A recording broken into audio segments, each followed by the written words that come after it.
Good afternoon, everybody. Today I want to start by addressing three issues, and then I'll take your questions. First, I'd like to say a few words about the situation in Iran. The United States and the international community have been appalled and outraged by the threats, the beatings, and imprisonments of the last few days.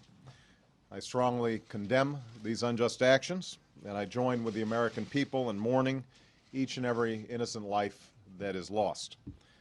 I've made it clear that the United States respects the sovereignty of the Islamic Republic of Iran and is not interfering with Iran's affairs.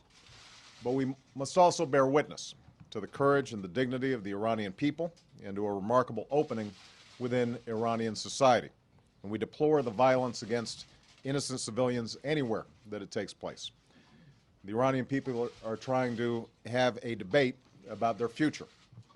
Some in Iran, some in the Iranian government in particular, are trying to avoid that debate by accusing the United States and others in the West of instigating protests over the election.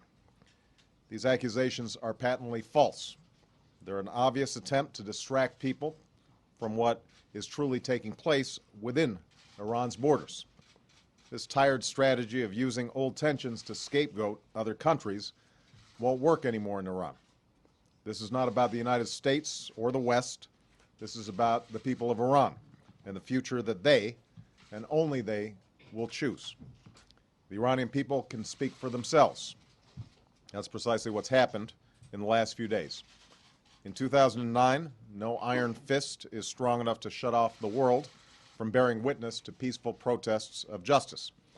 Despite the Iranian government's efforts to expel journalists and isolate itself, powerful images and poignant words have made their way to us through cell phones and computers, and so we've watched what the Iranian people are doing.